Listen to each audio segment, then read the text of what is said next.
estamos nós outra vez com o Honda City. Aí você deve se perguntar, caraca, esses caras não sabem testar mais nada, não só carros da Honda. Não, é que essa semana que passou foi absolutamente atípica. Vocês provavelmente devem ter acompanhado aquela questão toda da greve dos caminhoneiros, do desabastecimento, e isso fez com que algumas marcas cancelassem, porque não conseguiram fazer outra coisa, os empréstimos que elas já tinham agendado pra gente. Não era para o Honda City estar aqui sozinho. A Honda conseguiu ainda nos atender, porque ela nos atendeu meio que no comecinho da greve, mas a Chevrolet não conseguiu nos emprestar o Cobalt, infelizmente, e a Volkswagen não conseguiu nos emprestar o Virtus. A gente iria colocar esses três caras para correr juntos. Aqui a gente tem o Honda City na versão EX e a gente já tinha testado a versão EXL, mas essa aqui é a versão intermediária, que na verdade tem um preço muito mais próximo ao do Cobalt Elite e ao do Virtus, ao preço do Virtus Comfortline. E a gente tinha como proposta fazer um comparativo entre esses três caras e a gente não conseguiu dessa vez. Só que, como já tinham nos pedido, muitas vezes vocês nos pediram muito um comparativo direto entre esses três modelos, a gente resolveu manter a pauta mesmo tendo aqui só o City EX, e a gente vai pontuar sistematicamente todas as qualidades, os defeitos de cada um e por que a gente acha que vale a pena levar um ou o outro. O City é o mais caro. Nessas versões intermediárias aqui, o City é o carro mais caro. Ele custa R$ 77.900. O Cobalt Elite é a versão de topo e mesmo assim ele não tem o preço mais alto aqui. Ele custa 890. E o Virtus Comfortline fica muito pertinho. Ele custa 73.490. São R$ 400 a menos, né? O Cobalt, ele continua sendo o carro mais vendido desse segmento de sedãs compactos que não são nem compactos nem médios, entendeu? A gente chama de médio compactos, porque eles têm um espaço interno, porta-malas e oferecem um conforto muito próximo ao dos sedãs médios, mas eles ainda são considerados compactos pelo mercado, apesar de serem um pouco maiores do que alguns modelos realmente compactos do segmento. Por exemplo, o Cobalt é maior do que o Prisma, o Virtus é bem maior do que o Voyage, o City não tem nenhum carro da mesma marca que tenha dimensões um pouco mais reduzidas, né? Mas o City, na verdade, ele desde sempre ele é um médio compacto. Ele já nasceu sendo médio compacto, né? Querendo ser um pouquinho maior do que os sedãs compactos de verdade e sendo inclusive um pouquinho mais premium no que diz respeito ao acabamento, equipamentos, essas coisas todas, assim, né? E aí, nisso a gente acaba vendo a primeira vantagem real do City em relação aos outros modelos, porque mesmo o City sendo a versão intermediária aqui, claro que ela tem uma versão ainda mais barata que serve ao público de compras, de vendas diretas, né? O City é o que tem o melhor acabamento. Aí não é, na verdade, que o Virtus, por exemplo, não tenha um bom acabamento, ou o Cobalt não tenha um bom acabamento. A montagem deles é até boa mesmo, entendeu? Só que o Cobalt fica devendo na qualidade dos materiais, porque ele tem bastante plástico, inclusive uma quantidade bem razoável, além até da conta, a nosso ver, daquele plástico Black Piano, né? Aquele preto brilhante. E isso pode dar, no primeiro momento, uma sensaçãozinha passageira de requinte, mas depois, quando você percebe o quanto os plásticos arranham fácil e o quanto eles juntam poeira mais fácil ainda, você fica assim, caramba, eu preferia um plástico diferente. Na verdade, eu não queria plástico, eu queria espuma injetada, que seja, sabe? Mas tem que lidar com aquele plástico brilhante e não tem muito que se possa fazer a respeito, né? O City aqui ele consegue o melhor acabamento dos três, porque ele tem uso de plástico também, né? Mas ele tem uma montagem mais esmerada e na aparência geral ele é um carro que mostra um pouco mais de requinte, né, no layout aqui interno. A gente não está falando de nada esportivo não, a gente continua tendo que lidar com três carros que são bastante conservadores, né? Tanto no design externo quanto no interno, mas internamente o City ele é um pouquinho melhor. E aí você pergunta, mas o Virtus não tem também uma boa qualidade de montagem? Tem, mas ele é muito sem graça quando ele não tem o painel totalmente digital. E esse painel totalmente digital só é um opcional disponível na versão de topo, Highline. A gente está falando aqui da Comfortline. Então você vai ter um painel muito parecido com o painel das versões base, né? Que é a 1.6 MSI no Virtus e até a 1.0 MPI do Polo. E aí você fica, pô, caramba, eu paguei mais de 70 mil reais num carro e tô tendo esse painel simplão, né? O Cobalt é porque aquele layout já tá cansadinho e tal, então você fica assim, poxa, podia ter uma coisa diferenciada aqui, mas ainda não tem. Talvez quando o Cobalt vier novinho mesmo, né? A gente não sabe quando é que vai vir uma nova geração do Cobalt ou se ele vai ser realmente remodelado, inclusive porque a Spin, que deriva diretamente dele, tá para ser remodelada, né? E então é bem possível que o Cobalt ainda espere um tempinho ainda, né? Tá bom, mas vamos falar de um a um, que aí fica melhor, as informações não ficam tão desconexas assim. Um dos mais baratos aqui, como a gente já falou, é o Cobalt. Ele tem uma lista de equipamentos de série bastante interessante. Aquelas coisas triviais, né? Direção, vidro, trava, tem tudo, em todos, né? Vidro elétrico com touch nas 4 portas e tal, direção elétrica, né? Não é direção hidráulica, nenhum deles mais tem direção hidráulica, mas aí a gente já vê uma pequena desvantagem, aliás, do Cobalt, porque ele só tem ajuste de altura, não tem ajuste de distância da coluna de direção. Que mais? O ar-condicionado no Cobalt é analógico, assim como no Virtus, mas o Virtus pode colocar o ar automático opcional, né? No Cobalt não dá, nem como opcional. O Cobalt tem duas vantagens, né? Ele tem uma central multimídia muito boa. A central multimídia do Virtus também é legal. O City não tem central multimídia, ele tem um esquema aqui de pareamento de celulares, mas não Android Auto nem Apple CarPlay, não nessa versão aqui, é X, você só pode parear o Bluetooth, mas ele tem um som de boa qualidade, né? Só que a central multimídia do Cobalt é melhor, e ela ainda conta com aquela funcionalidade do OnStar, né? Que você acessa por aquele botãozinho no retrovisor aqui em cima, e você tem nisso um item exclusivo, que é tanto útil para quem precisa de serviço de concierge, essas coisas que a gente já falou em várias avaliações aqui de modelos da Chevrolet, quanto na questão da segurança, porque ela faz o rastreio do carro e a localização e imobiliza o carro ali onde ele está. Isso reduz o preço da apólice de seguro bastante, porque é mais fácil de você localizar o carro em caso de roubo ou furto, né? E isso ainda é um item exclusivo, então nisso o Cobalt leva vantagem. Outra coisa que o Cobalt é bom é que ele não tem a menor potência nem o menor torque daqui. O Virtus, que tem um motor mais moderno, na verdade, 1.0 turbinado, ele tem os maiores números de potência e torque. Ele chega a 128 cavalos e 20,4 kg de torque.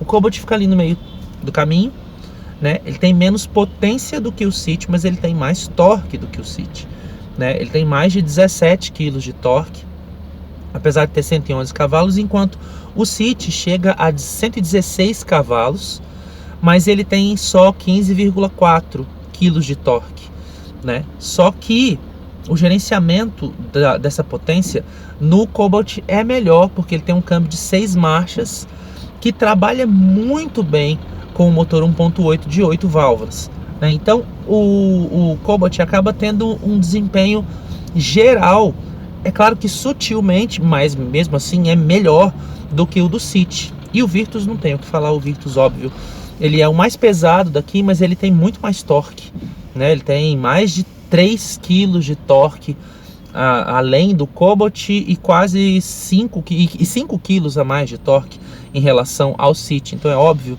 que ele vai acelerar, retomar velocidade, né, bem melhor do que esses outros dois modelos aqui, né? Mas o Cobalt, apesar de ter um motor de concepção antiquada, esse motor ele já recebeu diversos aperfeiçoamentos e ele, além de ser um motor bacana, tanto para o trânsito quanto para a estrada, ele é um motor econômico. Não é o mais econômico do comparativo, né? Mas isso a gente está pegando dados do Inmetro, tá? Eu não vou pontuar aqui exatamente o consumo dos carros pelo seguinte, porque também vivemos uma situação atípica essa semana. Essa coisa toda do desabastecimento fez com que a gente não conseguisse abastecer o carro só com gasolina. A gente ficou só com o City por causa do cancelamento dos empréstimos das outras fábricas. E quando a gente foi abastecer, o que tinha disponível para a gente, num primeiro momento, era só gasolina. Depois a gente precisou reabastecer e precisamos colocar etanol. E a gente não pôde completar o tanque do jeito que a gente quis, e a gente precisou, enfim, essa coisa do desabastecimento, da indisponibilidade de combustível do jeito que a gente precisava para fazer um teste certinho, isso não deixou a gente fazer uma medição fiel de consumo. Então a gente prefere não informar o consumo. O que a gente pode falar para você é que os 3 carros eles são bastante satisfatórios no que diz respeito ao consumo de combustível com gasolina, quando eles estão com gasolina. Pelos dados que a gente obteve na internet, o Cobalt ele é bastante satisfatório, ele chega perto de 16 km por litro na estrada. O City e o Virtus ficam muito próximos também, com 17 km por litro na estrada usando gasolina. E na cidade a gente tem, por incrível que pareça, um consumo melhor do City, depois do Virtus, depois do Cobalt. Mas não significa que eles sejam carros não satisfatórios. Pelo contrário, todos 3 atendem muito bem, né, o consumidor no que diz respeito ao consumo, e eles não são carros beberrões não, tá? Mas é aí que a coisa começa a ficar diferente para o Cobalt, porque o Cobalt aqui, ele é o carro. Ele não é o mais barato, porque a versão Comfortline básica custa R$400 menos. Mas o Cobalt não tem opcionais. E quando você coloca opcionais no Virtus, o preço dele fica um pouquinho inferior a R$77 mil, né? E aí a disputa acaba ficando só entre o Virtus e o City. Porque o Cobalt não tem um monte de coisa que os dois têm. Por exemplo, a direção do Cobalt, como a gente já citou, só regula em altura, não em profundidade. O Cobalt tem uma boa central multimídia, ok, né? Mas o Cobalt só tem 2 airbags. O City e o Virtus, eles têm 4 airbags. E nas versões de topo ainda, eles podem ter até 6 airbags, né? O Cobalt tem um computador de bordo que tem todas as funções, né, adequadas para condução na cidade. O City e o Virtus também têm bons computadores de bordo, mas o City tem ar-condicionado automático digital, nenhum dos outros dois tem, mas o Virtus pode ter e o Cobalt não. O Virtus pode ter retrovisor eletrocrômico, nenhum dos dois consegue, nessas versões não. Aqui no City, por exemplo, você tem a velha e eficaz, mas arcaica, lingueta, né? O City é o mais bem servido em termos de porta-objetos. Ele é o cara que realmente tem a melhor ergonomia, de todos, apesar da posição de dirigir do Virtus acabar sendo a melhor, porque o City, ele deixa o motorista um pouquinho mais alto, mas ele tem os melhores bancos, né? Aqui na frente você tem os bancos mais largos, com melhor apoio para as pernas, né? E o volante é grandão, mas todos eles têm volantes grandões, né? E no City ele é revestido em couro. Nos outros também. O Cobalt leva talvez uma vantagenzinha só, porque o Cobalt é o único que tem revestimento dos bancos em couro, né? E o City e o Virtus não. Eles têm bancos só em tecido. Couro você só vai conseguir na versão XL do City e na versão Highline do Virtus. Mas eu particularmente prefiro bancos em tecido, né? Aqui você vai olhar e vai notar assim, ah, nossa, que bancos pobrezinhos, poderiam ser um pouquinho mais requintados e tal. Mas em dias de calor, esses bancos aqui, eles são mais adequados porque eles esquentam menos, né? Mesmo com ar-condicionado, o banco de couro no sol, ele vai deixar uma sensação interna assim, muito desagradável, muito desconfortável, né? Os bancos esquentam demais e é difícil de você contornar essa situação assim no primeiro momento. Você tem que ligar o ar-condicionado, esperar a cabine esfriar, e o risco que você tem de queimar as pernas, queimar as costas é muito grande. Então a gente realmente prefere bancos de tecido, e aqui no caso você tem, tanto no City quanto no Virtus, bancos em tecido. Vamos agora falar desse patamar de preço de 77 mil e pouco. O Virtus vai custar, se ele for equipado, né, com um pacote de opcionais, pouco menos de 77 mil, e o City vai custar 77.900. Aonde que o City se destaca e aonde que o Virtus se destaca? O Virtus tem a melhor dinâmica geral, porque a plataforma dele é mais moderna, ele tem uma distância entre eixos maior, né? Mas ele não é tão mais comprido assim do que o City. Só que, por ser um carro mais moderno e um pouquinho mais pesado, ele é mais assentado no chão. Então, dinamicamente, para quem gosta de dirigir com uma pegada um tiquinho mais esportiva, o Virtus atende melhor. Mas esses carros aqui são sedãs familiares. Então, a parte dessa coisa da esportividade, que vai ser um pouco incomum, vai ser mais raro achar alguém que queira realmente essa dinâmica esportiva num sedã familiar intermediário, né? Você tem uma dinâmica muito parecida e muito boa também no City. O Cobalt é pior, porque o Cobalt, ele tem não as suspensões mais macias, mas ele tem os pneus de perfil mais alto, que filtram melhor as imperfeições, mas não deixam o carro tão na mão nas curvas.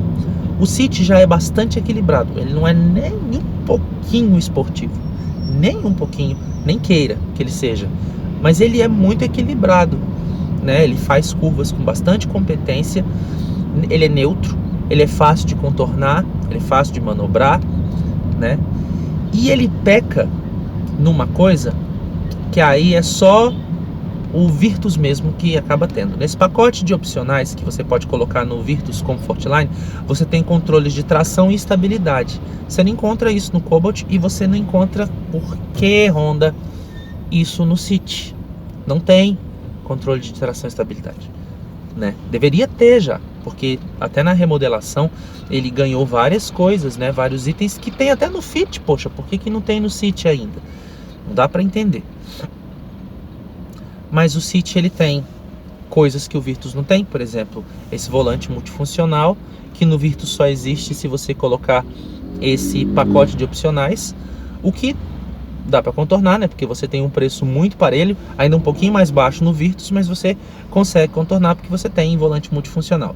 O Virtus leva vantagem porque com o pacote de opcionais ele também tem a central multimídia, que não tem aqui no City, né? Em relação ao espaço, os dois se equiparam. Na verdade, os três são muito semelhantes, porque o Cobalt também é um carro bastante espaçoso, mas o banco traseiro do Cobalt é mais desconfortável, tem o assento um pouquinho menor. E aqui no City você tem um assento traseiro mais confortável, porque você tem mais espaço, mais apoio para as coxas e um encosto que reclina melhor. Isso graças àquela coisa de ser derivado do Fit, que é um carro que tem um aproveitamento de espaço interno primoroso, né? Então o City acabou se beneficiando disso também. Ele tem um aproveitamento de espaço interno muito coerente, muito generoso, né, para a categoria, né? E nisso ele se equipara até ao Virtus. O Virtus tem mais espaço no banco traseiro porque tem um entre-eixos maior, mas isso não significa que o City seja pouco espaçoso, não. Outra coisa que a gente consegue no Virtus também, com esse pacote de opcionais do Comfortline, é o retrovisor interno eletrocrômico, que não está disponível, né, para os outros dois carros, o que é uma pena. Enfim, a gente acabou pontuando tudo que os carros têm e como que eles vão atender, né, ao consumidor que quer um sedã médio compacto intermediário ou não quer ultrapassar a linha de R$80 mil comprando um sedã médio compacto, né? O Cobalt é para quem está querendo espaço e aquela coisa da confiabilidade da Chevrolet, porque ele tem um motor de fácil manutenção, né? Ele é um carro econômico e ele ainda é uma moeda forte no mercado, porque ele é o sedã médio compacto mais vendido, né, do Brasil ainda. Ele ganha de todos os outros nesse segmento. Então ele atende muito bem, inclusive a quem quer ver o carro como bem de capital, né? Pensa em desvalorização, revenda, essas coisas todas, né? Mas ele deixa de desejar em muitos aspectos, porque ele já está um pouco atrasado, já carece de uma nova geração, uma remodelação, seja lá o que for, né? Mas ele ainda atende bem. Se você precisa de espaço e quer uma lista de itens de série razoável, apesar de não contar ainda com alguns itens de segurança que já são essenciais para quem pensa num carro assim, ele não tem controle de tração e estabilidade, ele só tem 2 airbags e por aí vai, só tem direção elétrica, mas sem ajuste de altura da coluna de direção. Então se isso é importante para você, então o Cobalt ele já sai da sua listinha. A gente vai agora para o City, né, EX, ou para o Virtus Comfortline. O Virtus Comfortline, que custa mais ou menos o mesmo tanto que o Cobalt, na nossa opinião não compensa muito não, porque ele tem uma dinâmica excelente, um desempenho maravilhoso, né? É o carro mais moderno à disposição agora, né? E é novidade no mercado, então ele vai agradar bastante a quem busca novidades, mas o pacote dele, da versão Comfortline básica, é muito simplesinho em relação ao City, por exemplo, e até em relação ao Cobalt. Só que aí você coloca aquele pacote de opcionais disponível para a versão Comfortline e ele fica melhor do que o City, né? Só que ele ainda deixa a desejar em alguns aspectos na comparação direta com o City. Ele vai ficar com um pacote muito interessante, inclusive trazendo coisas que o City não tem, como controle de tração e estabilidade, como retrovisor interno eletrocrômico, uma central multimídia mais completa, né, e o melhor desempenho geral. Mas ele deixa a desejar no que diz respeito ao acabamento. A cabine é muito simplória, né, plástico pra caramba, e o Comfortline, o Virtus Comfortline, não conta com aquele painel totalmente digital, o que é talvez o item mais bacanudo para quem quer pensar num Virtus, né? Ele vai ter aquele mesmo painel analógico do Polo 1.6 MSI, meio. E o City já tem um acabamento melhor. O City é um carro gostoso de dirigir, com um câmbio CVT. Ele é um carro econômico que, apesar de ter um motor 1.5, 16 válvulas, não turbinado, ele tem um desempenho geral bastante satisfatório e ele tem índices de consumo também bastante satisfatórios que chegam ali perto do Virtus. Apesar do City ser um pouquinho mais leve do que o Virtus conta com muito torque a mais, então é óbvio que ele vai se sobressair em desempenho, mas o City não vai desagradar. É claro que o City ele não é um carro para ser acelerado demais, inclusive porque o câmbio CVT faz o nível de ruído aumentar muito quando você acelera o carro e retoma a velocidade. Mas rodando na cidade, esse câmbio CVT deixa as rotações mais baixas e acaba tornando o City um dos carros mais confortáveis para se dirigir em trajetos urbanos. Então vai uma questão de gosto, porque o Virtus ele é realmente um carro excelente no que diz respeito à dinâmica geral, mas o City ainda agrada muito a quem espera aquela coisa da confiabilidade Honda, né, da resistência mecânica, e isso é uma coisa difícil de tirar da cabeça de quem é consumidor fiel das marcas japonesas.